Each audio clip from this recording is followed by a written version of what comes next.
Welcome to the Ross Gets Fit video vlog. This is my first attempt at vlogging. I'm not much of a personality, but I figured this would help me journal my transformation journey, as well as maybe help anybody out there going through some of the same issues, or who are interested in trying the same methods, going through any sort of transformation adventure, and or getting ready for a competition, and things of that nature. So first things first, I am in my exercise science lab. As an exercise science and sports medicine instructor, I have access to a few tools that most people probably don't, such as regular in-body assessments, a lab with weight equipment that I can work out in, teach my students through, various metrics, BMI, height, weight, body fat, circumferences, etc., that I can get a little more regular than most people because of the lab environment. As I go through this process, I'm going to share some of my stuff with you guys. Today's Tuesday, December 8th. I'm going to try to get these at least one video up a week, typically on Mondays, giving an update of my progress. So on my Instagram account, Ross Gets Fit, make sure you follow me, and maybe give this a like or a subscribe or whatever as I post these. Let me know any questions that I might be able to answer as we go through. My main background is in injury management as an athletic trainer, but I'll try to help you as much as I can with the strength and conditioning side, which is something that I really like.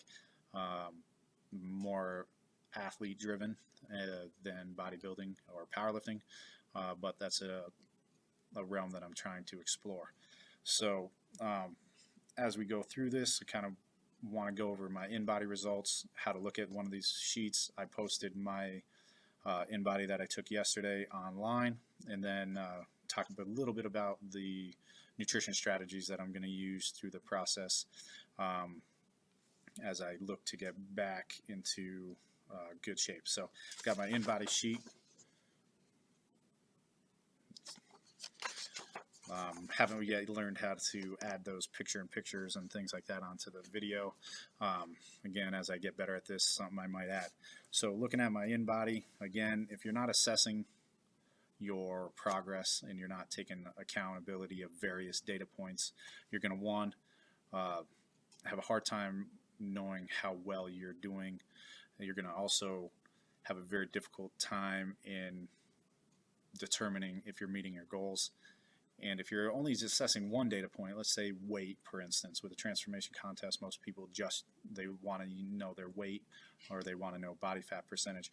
If you're only going to do weight and you work out 3 or 4 weeks, you step on the scale, you weigh the same you did, let's say 3 or 4 weeks ago, you're going to get frustrated with your progress. It's nice to know the underlying things as well, like maybe you weigh the same, but your body fat has changed 1 or 2 percentage points or more, depending on how hard you're dieting and how well you've got everything locked in. So it's good to know. I'm going to do an in-body assessment every single week. I'm not the guy who can go on the scale every single day, or I'm going to get obsessive about it. So looking here, again, I'll give you simple stats. Height's 5'11". I'm 32 years old. This in-body was taken yesterday. So the big metric that I care about, all right, weight 237.5, body fat percentage at this point is 28.0, which gives me a fat mass of 66.4 pounds. I obviously want to drive that down lower. I would like to, by the end of this competition, at least get to the healthy range, between 10 and 15%. If I'm going to win this thing, I'd have to get probably below that 10% mark. My family is very front stores when it comes to body fat, genetically more like a camel. I store my fat in my stomach region. I've done this competition one time about 9 years ago now, where I took it really serious. And I was going for the win per se, and went from 230 down to 178.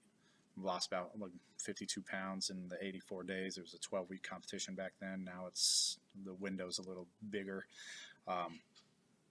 But with that being said, I did a lot of things that I probably wouldn't do now. I also wouldn't recommend.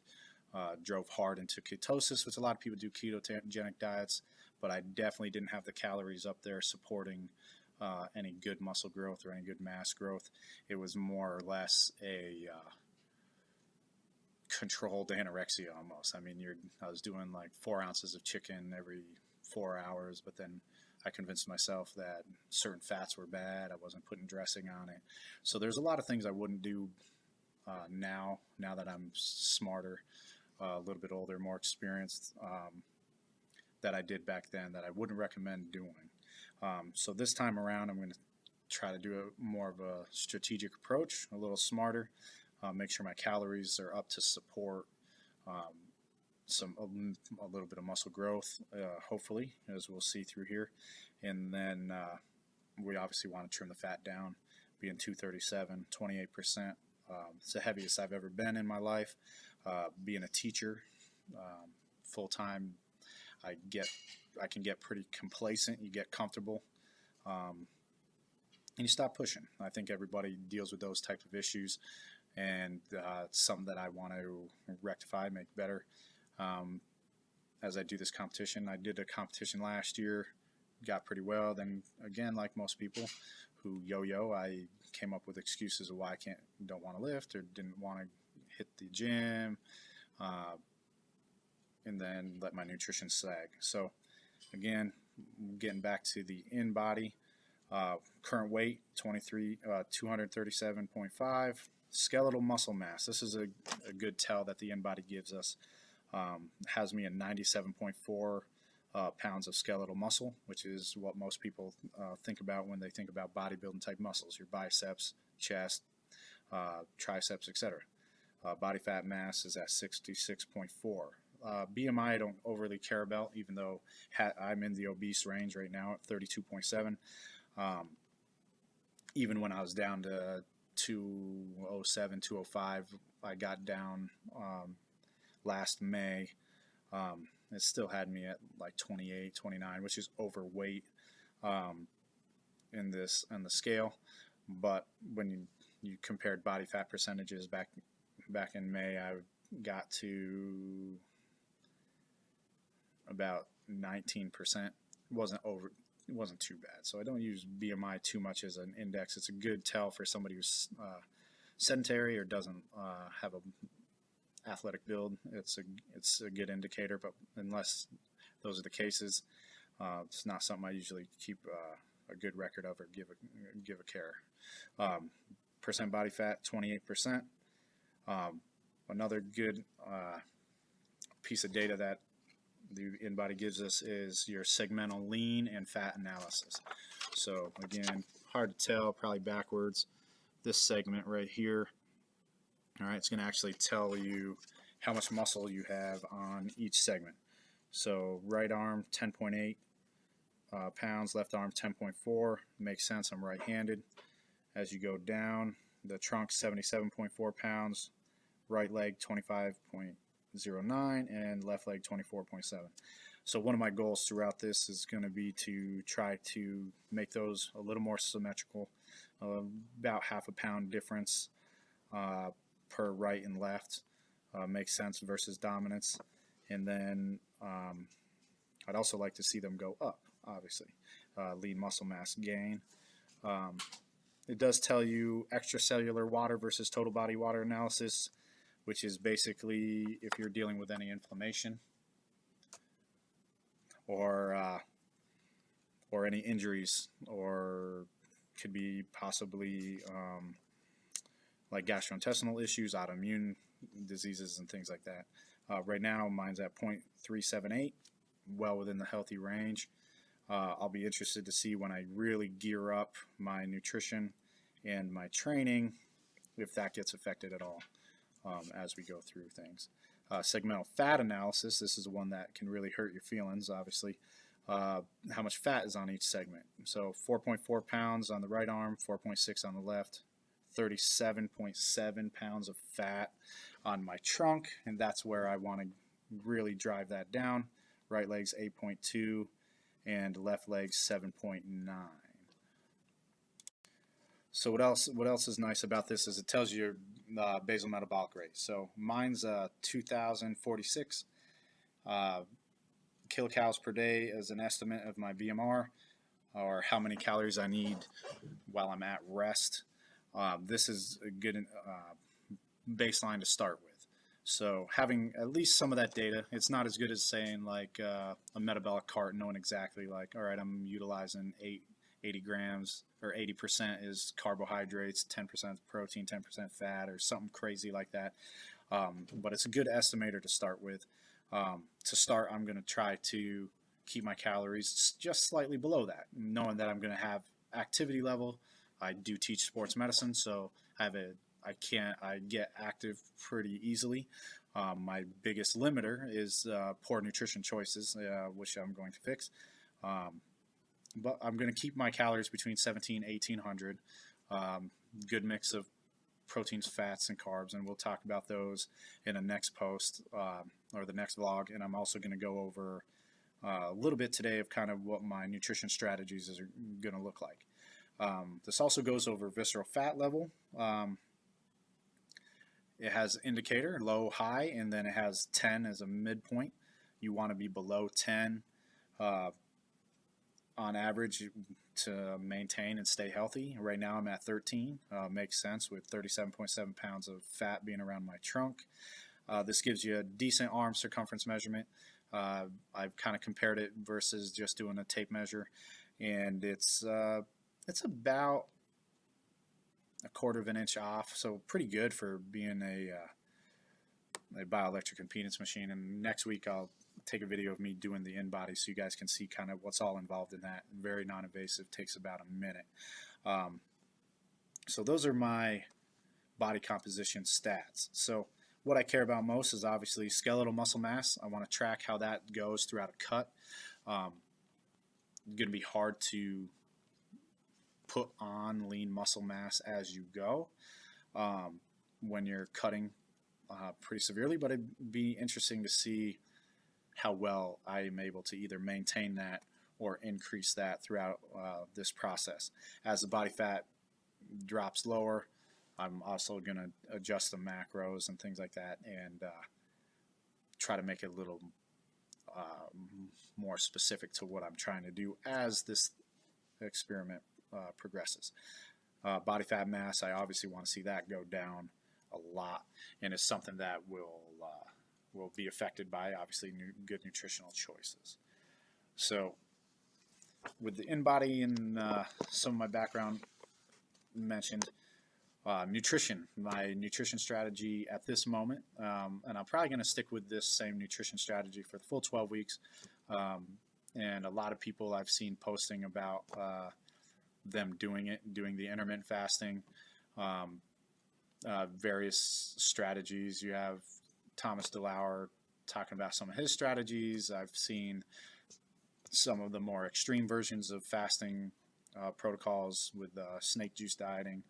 I'm not going to go as extreme as snake juice, but with my current lifestyle, so teaching from 7:30 to 3:30, home by 4, intermittent fasting is going to work pretty well for me. I like it. I also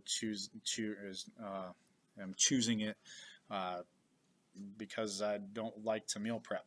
It's easier for me to get home when I get home, and I'll just cook my meals when I get home and cook enough to have a few separate sit downs within my fasting or my feeding window, and then go to bed.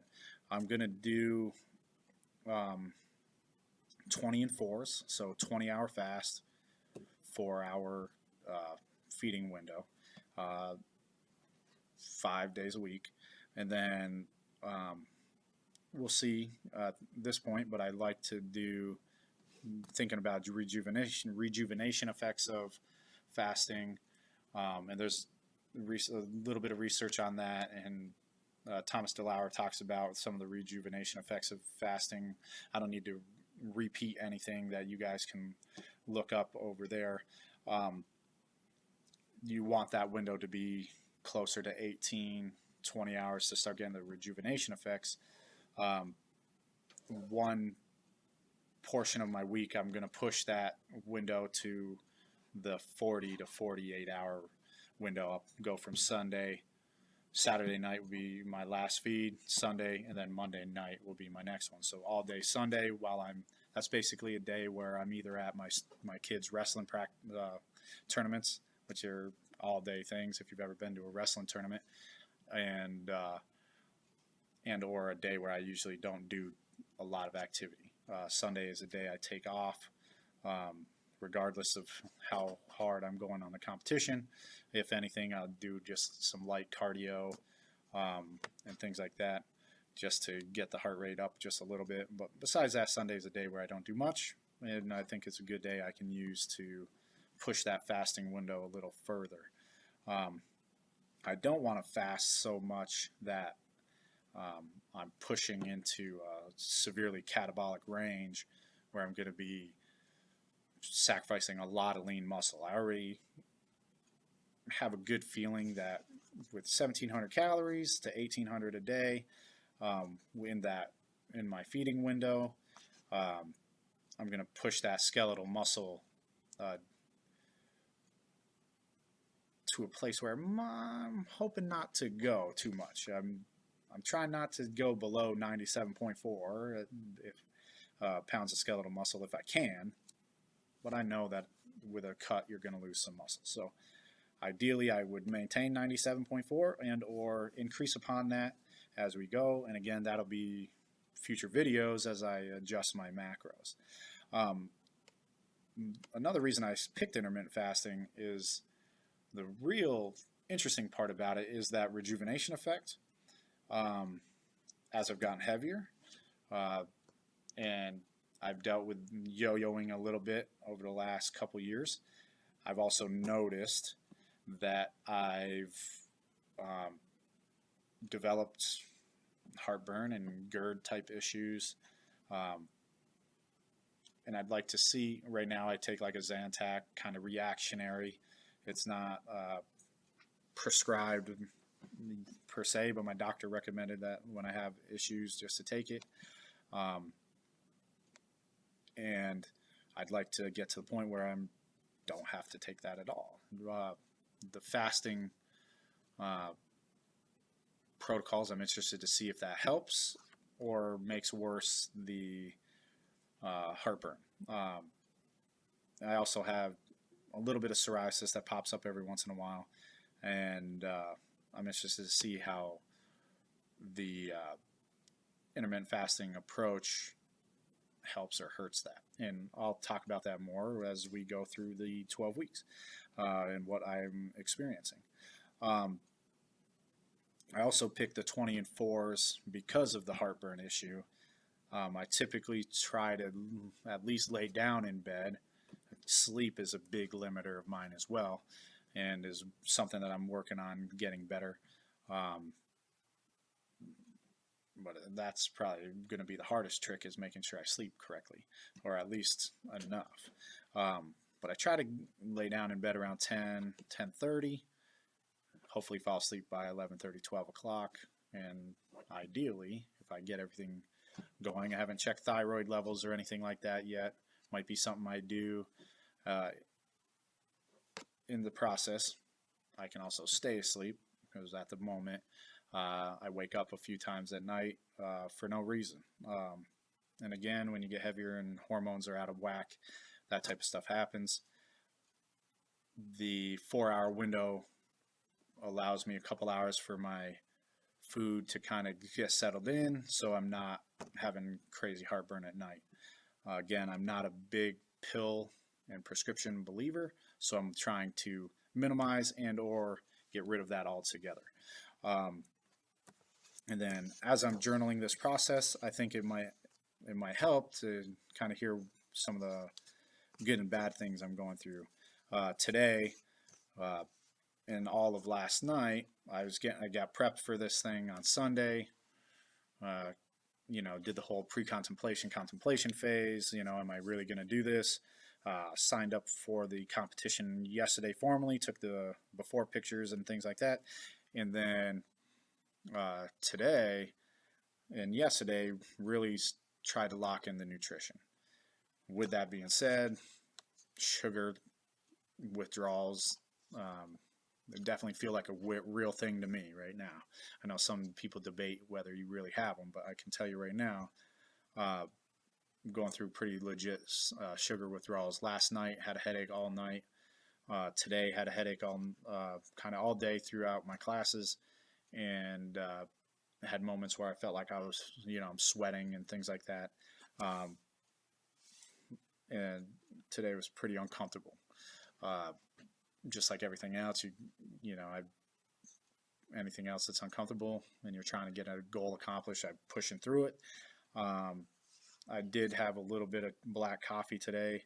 That actually does not break your fast. It's one of the drinks you can drink, black coffee or tea, nothing in it, obviously, black coffee, to work as a little bit of a vasodilator, to try to get rid of my headache, because I had to get through today's teaching sessions. The one thing that I would like to talk about too is making sure that what you pick is right for you. So I'm working on this intermittent fasting. It's very unrealistic for me to be able to eat 4 or 5 meals a day spaced out. The labs that I teach are 2.5 hours long. I have a lunch duty that I have to work at. That takes up a lot of my time. I don't have a lot of free time during the day between that 7:30 and 4 o'clock window to just eat food. I'm going to try to make sure my food is natural foods. If you can't grow it or kill it, don't eat it. I'm going to try to stay away from supplementing. Protein shakes and things like that aren't horrible, but they shouldn't be the foundation of your diet. They should be supplements. They should be things you add in because you're not able to get. So I didn't want to be the guy drinking 3 protein shakes a day throughout my day. I'd rather get it from real food sources. So with all that being said, this is my first journal entry, first vlog entry ever in my life. Maybe I'll get better at these as we go. Again, I'm not a personality, so if I bored you, I'm sorry. As we go, I'll get better. If you are interested in kind of following my journey, please follow my page here and follow me on Instagram, Ross Gets Fit. I'll see if I can work some magic and throw a link on there, or put a little descriptor on the video. All right, thank you, and I'll talk to you next week.